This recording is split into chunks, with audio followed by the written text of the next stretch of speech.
Salut les sportifs, j'espère que vous vous portez bien, qu'il fasse beau, qu'il fasse gris, qu'il fasse chaud, qu'il fasse froid, le sport doit être là.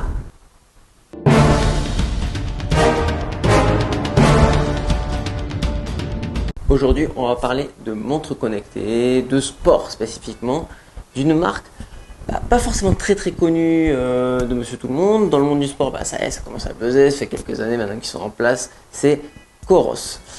Coros, ils ont bien été sympas, ils m'ont prêté une de leurs montres. Là, j'ai sur moi la Bex qui est super jolie, super design, très qualitative. On va faire les pour, les contre. Évidemment, on va comparer un petit peu à ce qui se fait sur le marché. On en entend parler, mais on veut plus de précision. Donc là, j'ai testé une Coros Apex qui fait 46 mm, donc on attaque tout de suite les données techniques. Vous avez vu, 46 mm, ça fait un boîtier un petit peu plus petit que les très grosses Phoenix si vous avez l'habitude d'en avoir une, ou alors au poignet ça fait une montre un peu plus classique. Si tu as un poignet très fin, tu as là 42 mm. Au niveau du tarif, je vous l'annonce tout de suite parce que là c'est the sujet commercial, c'est que le petit modèle il fait 300 € et le gros il fait 350 €. Donc à équivalence technique, je vous ai pas encore fait toute la liste et je vais peut-être pas toute la faire parce que sinon la vidéo elle va durer 2 heures. Mais on est à peu quasiment moitié prix de ce qui se fait chez par exemple Garmin, le plus connu de tous. Donc c'est une très belle montre. Moi quand je l'ai déballé, mon unboxing, j'ai fait waouh, le petit effet waouh que vous avez pu voir d'ailleurs sur Instagram. Mon Insta juste ici, je vous invite à me suivre. Vous verrez d'autres versions de ce que je peux faire, également ce que je pratique au niveau des activités. En parlant d'activité, je l'ai testé sur pas mal de choses. Autant j'ai été faire un peu de course obstacle, j'ai fait du crossfit, j'ai fait quelques longueurs de natation avec et du vélo. Le plus important, j'ai fait aussi un ultra trail avec. Pas une compétition, parce qu'il n'y en a pas actuellement, mais j'ai été de nombreuses heures avec au poignet. C'est une belle montre, elle est quali, il n'y a rien à dire. Il y a dessus un écran saphir avec une lunette en titane. Donc la première chose pour moi dans mes activités, il me faut une montre costaud, que ce soit pour le crossfit ou le côté course à obstacles. Il ne faut pas que mon écran se raye ou s'abîme. Si tu mets un coup de dumbbell ou un coup de kettlebell dessus, tu es bien content si c'est du costaud. Donc là, Coros, bravo, pas de souci. Ça s'est bien déroulé de ce côté-là. Il n'y a même pas une micro-rayure. Elle est nickel, elle est neuve. Après, ce qui est côté logiciel. Parce que forcément, tu as une montre connectée, tu peux récupérer les données au niveau de la fiabilité. Top! Moi, j'ai comparé à toutes les scales que j'avais. Vous pouvez voir des grosses études aussi si vous cherchez un petit peu sur Google sur le sujet. La fiabilité Coros, pas de problème. Et il s'améliore dans le temps, continuellement. Ils font des mises à jour. En parlant de mise à jour, d'ailleurs, ça fonctionne sur iOS et ça fonctionne sur Android. Seulement en application.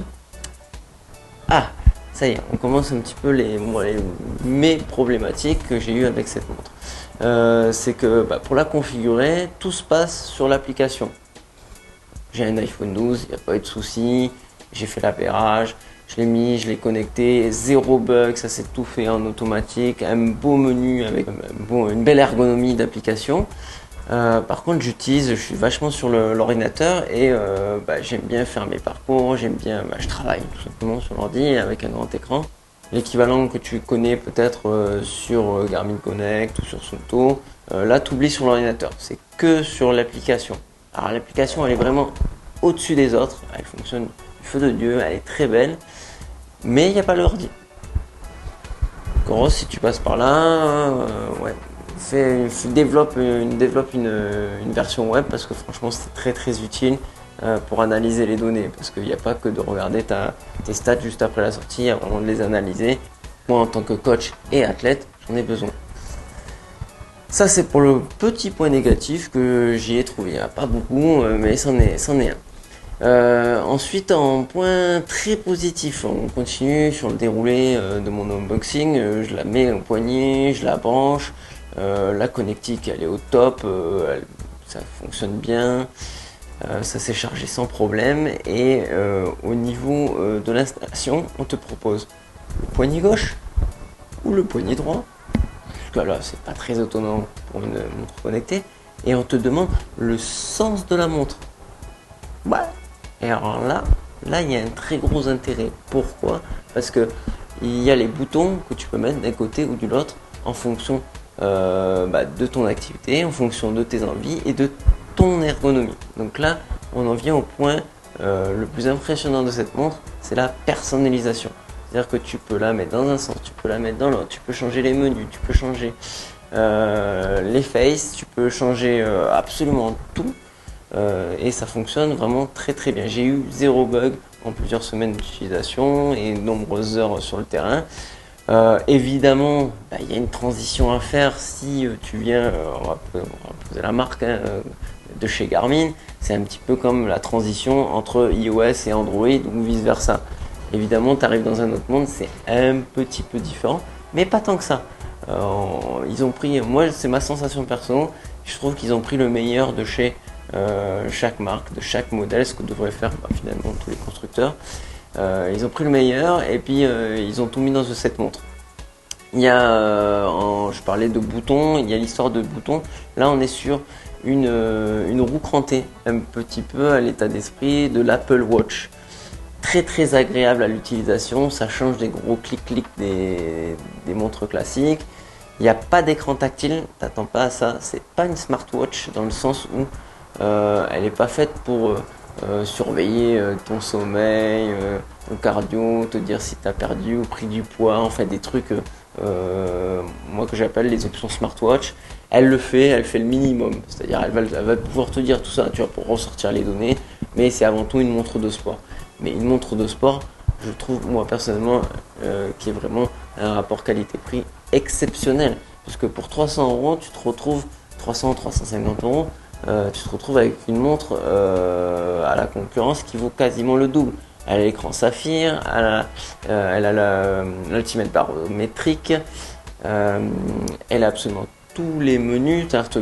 Tu peux faire tes séances d'entraînement, les gérer directement sur l'application. L'ergonomie, elle est vraiment au top, tu gagnes du temps. Et tout ça, comme je le disais en début de vidéo, s'améliore avec le temps. C'est-à-dire que Coros font des mises à jour continuelles. C'est une très belle montre, elle fait 55 grammes en 46 mm, donc elle est extrêmement légère, elle est extrêmement fine également quand tu arrives du monde des grosses montres, parce que moi j'ai l'habitude d'avoir des très gros modèles, qui là chez Coros c'est plutôt la Vertix, et on en parlera peut-être dans un second temps si ça t'intéresse que je teste les autres modèles de chez Coros. Mais là on a un milieu de gamme et qui est vraiment au top du top, que tu sois débutant ou expert. Je reviens sur les différentes activités, donc moi je l'ai pu tester également sur piste. Là aucun problème, tu peux appareiller là aucun problème sur la piste, tu peux synchroniser tes accessoires, que ce soit le capteur de puissance, que ce soit ton cardio habituel en NT+, ou en Bluetooth, il n'y a pas de souci. Léger bémol électronique, pour moi, c'est qu'il y a un léger retard sur l'allure instantanée. Quand je dis léger retard, je chipote, vraiment. Ça fait largement le travail. Mais voilà, j'ai vu qu'on peut faire un petit peu mieux sur la réactivité de l'allure instantanée, un petit peu comme le cardio poignet vs celle de la ceinture.